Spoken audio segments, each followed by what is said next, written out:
For 1,000 years, the Kingdom of Zundar stood undefeated. Its warriors were unmatched, their swords sharp as lightning, their shields thick as mountains. Wherever they marched, destruction followed. The mere sight of their banners sent terror through the hearts of those who dared to resist. Kingdoms crumbled, villages burned, and the weak were either enslaved or slain. No one had ever stood against Zundar and lived to tell the tale.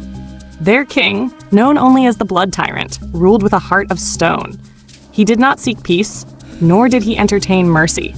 His thirst for power was endless, and his greed knew no bounds. He demanded tribute from every village, every kingdom, and those who refused to bow were wiped from existence. Gold, livestock, and even children were taken as offerings to his ever-growing empire. But one day, scouts brought him news of a strange and tiny kingdom, hidden deep in the eastern forests. It was called Mbala, a place so small that it was barely known beyond its borders. By all logic, it should have been defenseless. The Blood Tyrant's lips curled into a grin. Another kingdom to crush, another land to plunder. With a wave of his hand, he ordered his army to prepare. What he didn't know was that Mbala was no ordinary place. Deep in the forests, the kingdom thrived in harmony with the land. Their warriors were few, but they were not afraid. They had something far greater than numbers, something unseen, something ancient. They were protected by the spirits of their ancestors, warriors who had long since passed, but whose presence remained. The land itself whispered to them, warning them of danger before it arrived. And under the full moon, their power grew beyond human limits. Their king, Ndari, was not just a ruler. He was a warrior, a strategist, and a leader who had learned the ways of battle from the spirits themselves. When the first word of Zundar's approach reached him, he did not panic. He simply sat beneath the sacred baobab tree, listening to the whispers of the wind. The spirits spoke to him, their voices like the rustling of leaves. They told him of the enemy's strength, of their arrogance, of their weakness. He smiled. "They do not understand," he said softly. "Let them come."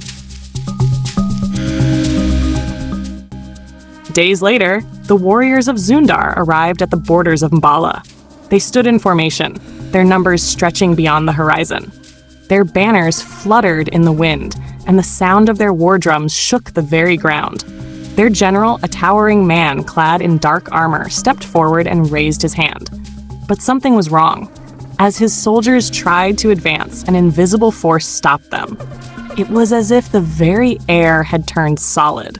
No matter how hard they pushed, they could not take a single step into Mbala's land.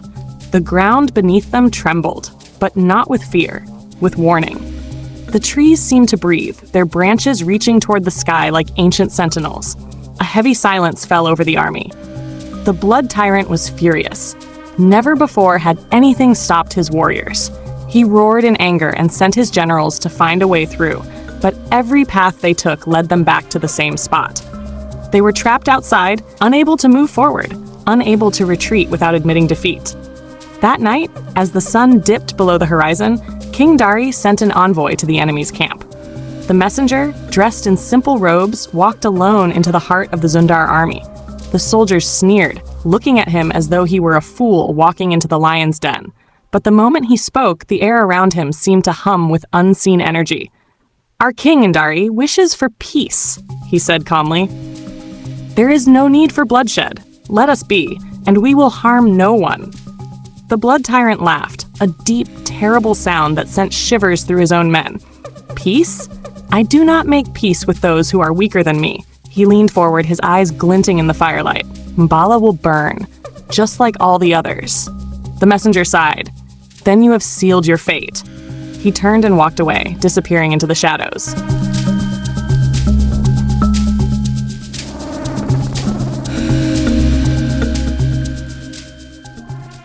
That night, as the full moon rose high above the treetops, Ndari stood at the edge of his kingdom. His warriors surrounded him, their eyes glowing silver in the moonlight.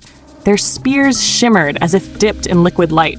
He raised his hand, and without a single word, they moved. They were shadows, ghosts in the night, silent as the wind, swift as the river. They moved past the boundaries of their land, stepping into the Zundar camp without being seen. The first warrior struck without a sound, his blade slicing through the darkness. A soldier fell, then another. By the time the alarm was raised, it was too late.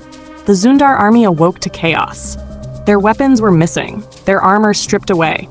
Men screamed as unseen hands pulled them into the darkness. The horses reared in terror, breaking free of their tethers and fleeing into the forest.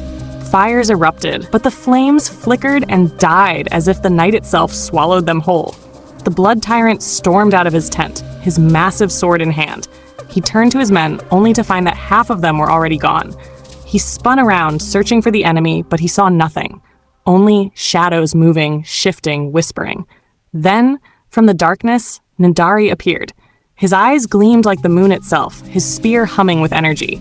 He did not run. He did not hide. He simply walked toward the Blood Tyrant, fearless. "You thought strength was in numbers," he said, his voice calm. "But true strength is in wisdom, in courage, in the spirits that walk with us." The Blood Tyrant roared and charged, swinging his sword with all his might. But Ndari was faster. He sidestepped, his movements fluid as water. The moment the Blood Tyrant stumbled, Ndari struck. The tyrant gasped, falling to his knees. His soldiers, seeing their king fall, threw down their weapons. Fear gripped them. They had never known defeat before. The battle was over. The Zundar army scattered, their spirits broken. But Ndari did not seek revenge. He sent his warriors to the villages that had suffered under Zundar's rule, freeing them one by one. As for the Blood Tyrant, no one knows what became of him. Some say he vanished into the shadows that night, cursed to wander forever, his strength stolen by the very spirits he had mocked. Others say the earth itself swallowed him whole, punishing him for his arrogance. To this day, Mambala stands untouched, a kingdom hidden from time. Travelers speak of a place where the air hums with unseen energy, where the full moon casts shadows that move on their own. And if you listen closely on a quiet night, you might hear the whispers of warriors long gone. And one name, carried on the wind, Ndari. If you enjoyed this story, don't forget to like, comment, and subscribe for more thrilling African folk tales. What do you think happened to the Blood Tyrant? Let me know in the comments.